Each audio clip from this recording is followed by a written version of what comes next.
비대면 경제 표준화, 비대면이라는 말이 나오는데요. 아직 비대면이라는 말에 대해서 정의가 내려진 건 공식적으로 없습니다. 그러나 저희가 이 계획을 갖다가 준비하면서 고민을 해본 결과 이렇게 정의를 해봤습니다. 비대면이라는 것은 비대면 산업, 비대면 경제랑 이어지는 말로 재화와 서비스를 생산하고 소비하는 과정에서 사람과 기계, 사람과 사람 간의 접촉을 최소화하는 경제활동이다. 그렇게 정의를 해봤습니다. 그리고 저희가 이걸 준비한 게 지금 현재 3달 정도 됐습니다. 3달 정도 이상훈 부장님 중심으로 해서 TF 열심히 좀 했었고, 여기에 전문가로 참석해 주신 분들도 여기 한두 분 계신데요. 저희가 준비한 사항을 갖다 말씀드리고요. 마침 지난주에는 우리 대통령께서 주재하신 한국형 뉴딜 국민보고대회에서 이 비대면 산업, 경제라는 말 대신 산업이라고 이어졌었습니다. 비대면 산업이 13번 언급되었습니다. 그래서 한국형 뉴딜 요즘에 한참 정부가 부목하고 열심히 해보려고 하는 그러한 우리나라 정책 방향하고도 굉장히 일치하는 그런 주제인데 저희가 마침 3달 정도 준비했다는 걸 같습니다. 그러면 이거에 대해서 발표를 저희가 준비한 걸 갖다가 말씀을 드리겠습니다. 비대면 서비스, 비대면 산업이 갑자기 땅하고 코로나와 함께 온 것이 아니라 저희가 살펴보니까 이것은 과거에도 서서히 진행되고 있었습니다. 우리가 익숙한 자율차, 그리고 인공지능 스피커, 이런 것들이 이미 산업적으로 상용화되고 그리고 표준과 기술이 점점 있는데, 마침 코로나가 와서 그동안의 접촉면이 접촉을 피하려고 했던 것이 사람과 기계가 아니었는데, 이제 사람과 사람 간에도 접촉을 피하겠다. 그래서 원격 교육, 그다음에 재택 교육, 또 우리나라에서는 일부 이루어지고 있는 원격 진단, 이런 것들이 이제 등장하게 되었습니다. 그래서 우리가 이 코로나로 인해서 이러한 비대면이 이제는 과거의 선택이나 효율성 문제가 아니라 어떻게 생존 문제고, 어떻게 되면 굉장히 피할 수 없는 그러한 트렌드로서 자리 잡았기 때문에 저희는 이제 이러한 트렌드에 있어서 이러한 비대면 서비스가 시장에 접목되는 데 있어서는 어떤 일종의 규제도 필요하고 공공적인 제약도 필요하고, 또한 또 활성화하기 위해서는 공통적인 요소들, 공통적인 기술들이 들어가야 되기 때문에 이러한 것들 전반적인 틀을 갖다가, 질서를 갖다 채워주는 부분이 표준이라고 생각되고, 그래서 이 표준에 대한 수요도 비대면 측면에 대해서는 굉장히 급증할 거다 하고 저희는 생각하고 있습니다. 저희가 잠깐 살펴본 문제점과 시사점인데요. 그것은 그냥 간략히 보시면 될 것 같습니다.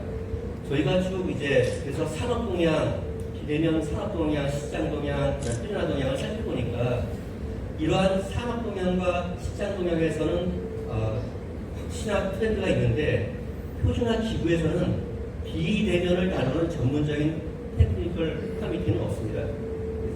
그래가지고 이 국제기구조차도 비대면에 대한 표준화 활동 자체는 활발하다고 할 수는 없고, 다만 요소 기술별로 어떤 PC에서 완호부됨으로 그 비대면 아이템을 각각 분야별로 조금씩 가지고 있는 시스템입니다. 그리고 비대면 활동의 모든 요소들을 다 우리가 표준화를 할 것이냐, 그렇게 할 경우에는 오히려 비대면 비즈니스라는 것은 굉장히 요즘도 빠르게 나오는데, 이 표준을 정함으로 해서 오히려 기술 발전을 조회할 수도 있겠다 하는 우려도 저희 가지고 있고요. 그리고 이미 이상훈 국장께서 말씀하신 저희가 4차 산업 표준화 전략을 갖다 발표하면서 거기에 로봇, 드론, 이러한 비대면 구형 기술들이 포함되어 있어서 일부는 중복될, 표준에 대한 중복될 우려가 있다 하는 것을 저희가 발표를 그리고 비대면 경제 초기에 세계적인 선점 분야 물 섹터로 부상은 가능하지만 현재 우리나라를 포함한 다른 나라에서도 비대면에 대한 표준화 전략 자체는 발표되지 않았습니다. 그래서 저희는 이 비대면에 대한 서비스, 비즈니스에 집중해서 이것들이 시급성, 그다음에 현실 가능성을 좀 고려해가지고 이 표준화 대상을 조정하고 표준화 대상을 잡은 다음에 그 표준화 대상 중에서 공통적으로 적용되는 최소한의 요건들을 갖다가 잡아서 표준화할 필요가 있다 해서 저희가 추진하고 있고요, 해왔고요. 그리고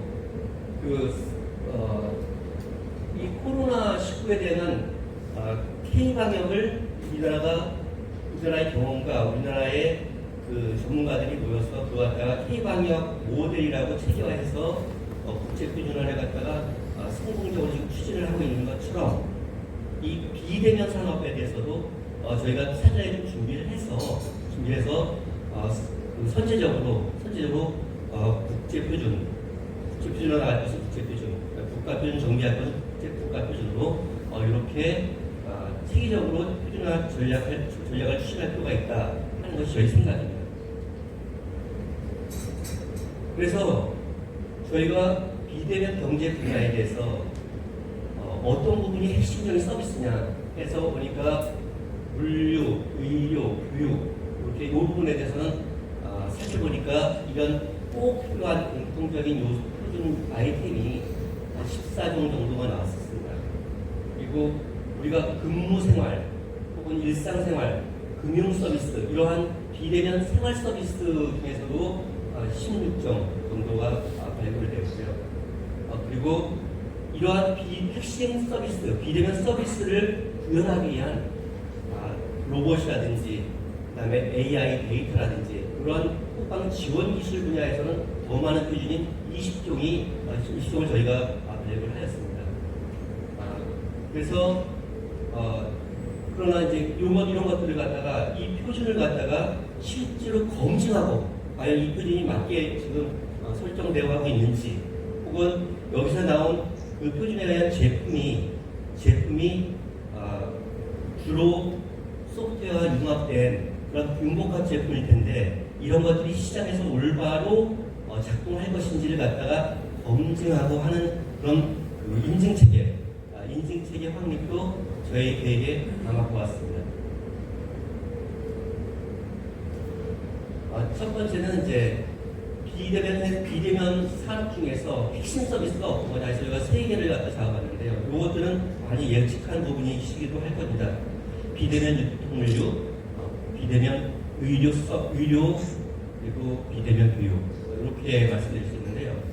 비대면 유통물류 분야에 있어서는 우리 소비자가 주문을 해서 제품이 창고에서 포장돼서 그다음에 배송, 그다음에 수용가 근처에 보관소에 집중적으로 보관했다가 마지막에 주문한 사람이 손에까지 쥐어주는 그 전 과정에서 소요되는 비대면 요소 기술, 요구사항에 대한 표준화를 갖다가 저희가 발굴을 해왔습니다.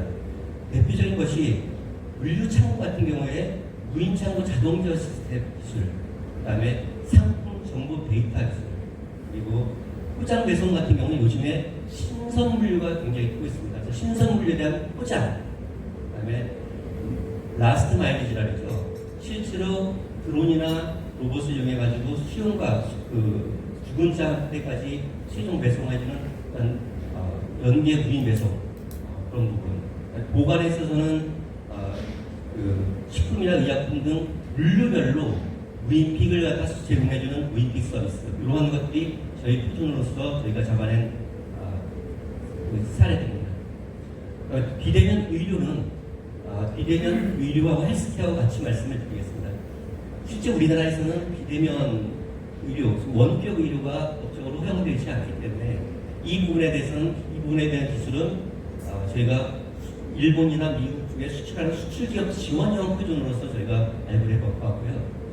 그 다음에 헬스케어 제품에 대해서는 현재 헬스케어 앱이라든지 스마트폰 앱이라든지 몇 가지 제품들이 나오는데 이 제품들의 신뢰도 검증을 시장에서 필요로 하고 있다는 것을 알았습니다. 그래서 이러한 것의 인증은 먼저 단체 표준 인증 정도로 시작을 해서 나중에 필요에 따라서는 국가 표준 인증으로 아주 확대하는 그런 사안을 갖다 저희는 생각하고 있습니다.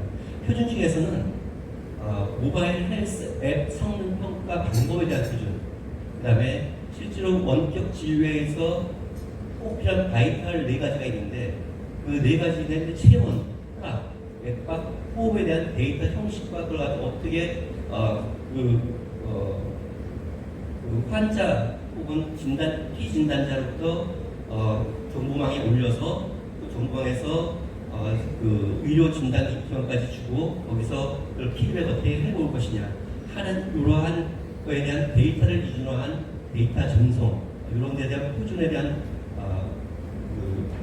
니즈를 갖다 저희는 발견했습니다. 그리고 비대면 교육 분야에 있어서는 지금 이런이라 해가지고 오래전부터 우리나라가 굉장히 잘 왔어요. JTC1에 이러닝 부분이 있어가지고 우리나라가 콤비너라에서 작업하는 의장도 하고 해서 굉장히 열심히 해서 이미 국제적으로 51종의 표준이 대부분 이루어졌어요. 그래서 개인 맞춤형 이러닝 부분, 그 부분 일부를 빼고 태우는 것도 완성되었다 하는 것이 이제 완성되었기 때문에 그렇기 때문에 그리고 이번에 코로나를 거치면서 교수님들이나 교사들께서 실제로는 이러닝 학습에 대한 학습 중에서 러닝 쪽보다는 이 티칭, 즉 강의 자료를 갖다 작성 관리하고 또 강의를 구성하고 이런 갑자기 하려니까 이런 것에 대한 지침도 없고 문서도 없고 표준도 없더라. 그래서 이런 부분에 대한 표준화를 갖다 강화하는 방향으로 저희가 아이템을 갖다 도출했습니다. 그리고 이제 이번엔 우리 생활에 관한 생활 지원 부분에 대한 표준 개발 쪽입니다. 저희가 코로나를 거치면서 할 수 없이 재택근무도 하고 이 비대면 근무 서비스를 갖다가 해봤는데요. 그러면서 비대면 근무 서비스를 하면서 제일 중요한 건 뭡니까?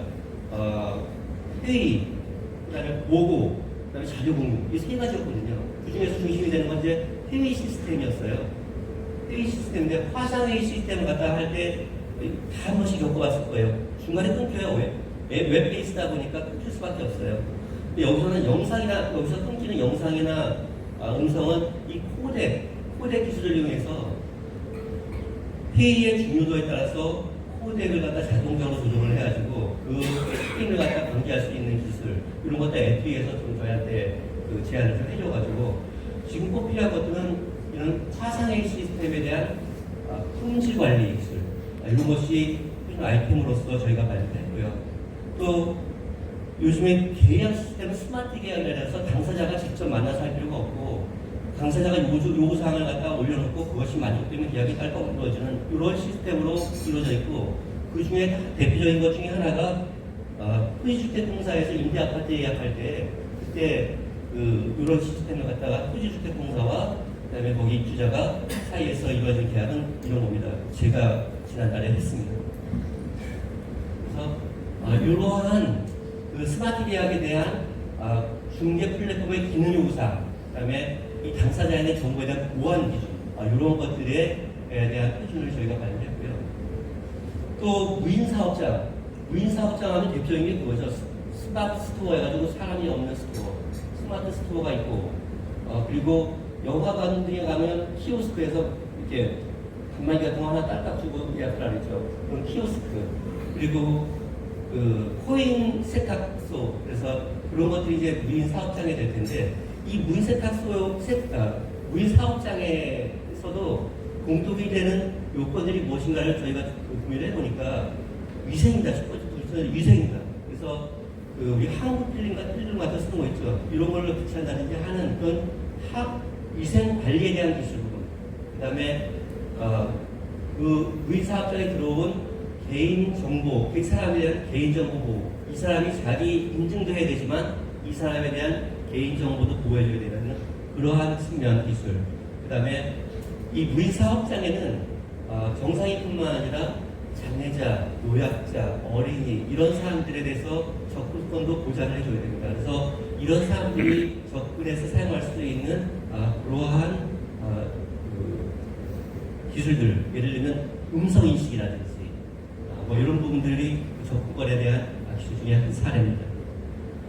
그리고 비대면 생활 서비스 쪽에서는 저희가 잡은 것은 핀테크를 포함한 금융 서비스, 그다음에 수도, 전기, 가스에 대한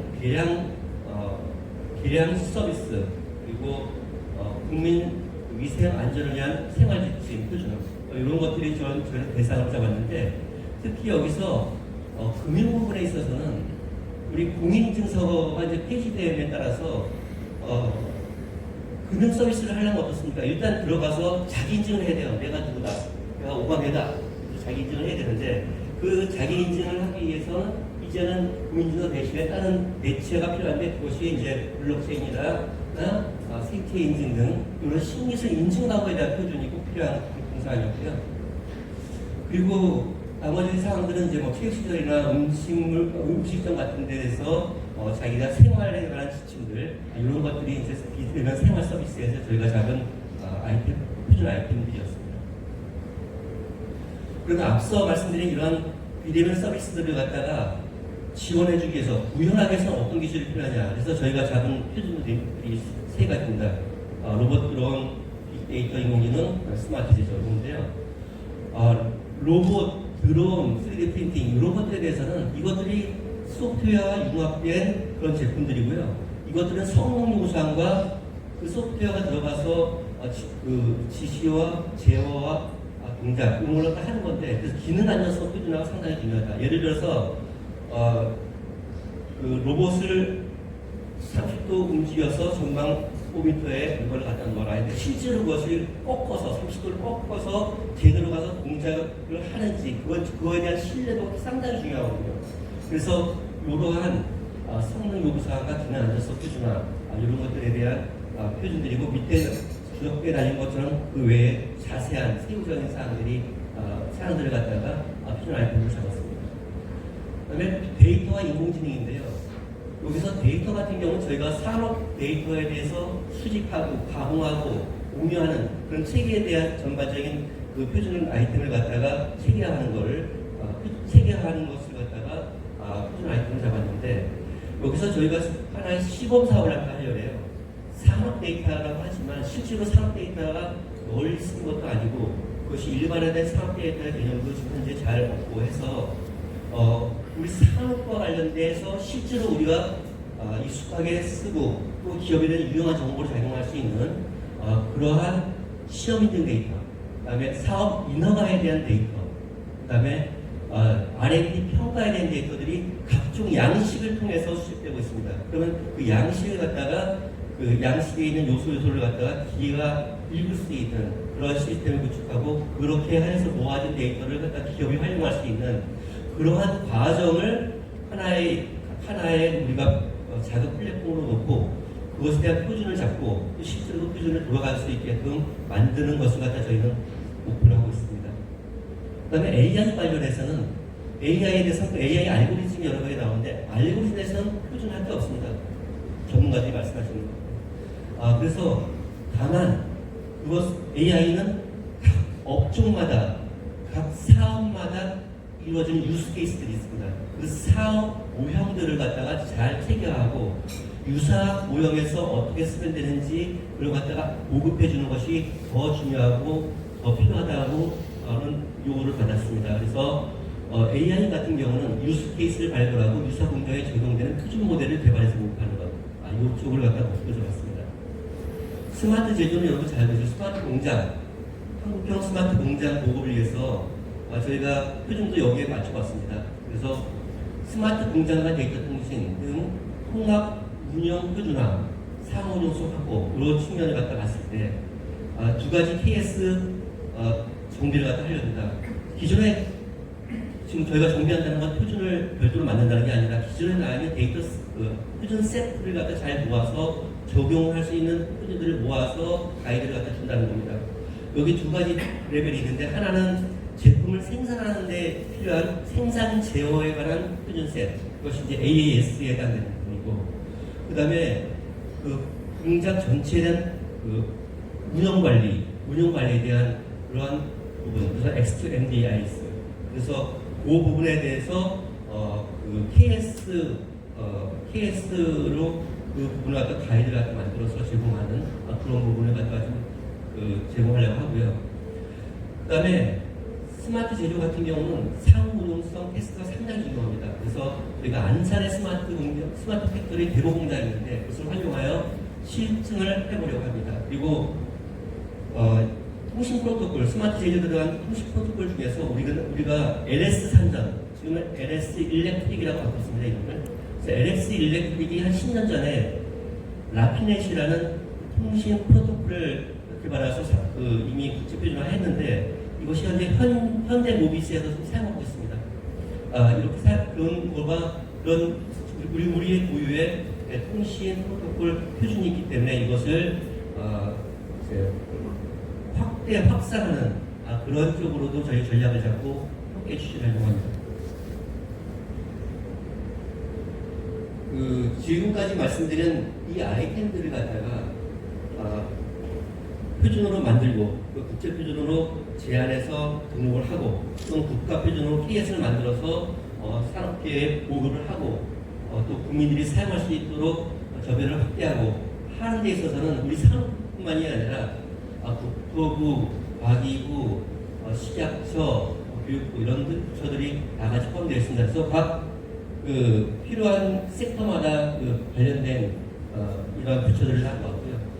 이렇게 모아보니까 최소한 우리가 17개 부처청이 다 모여서 그것에 대해서 조정과 협력을 갖다 해야 되겠다 하는 결론을 냈고요. 그래서 그 원장이 위원장이 되는 법무부처 비대면 경제표준화 협의체를 갖다가 구성 운영할 예정이고요. 또한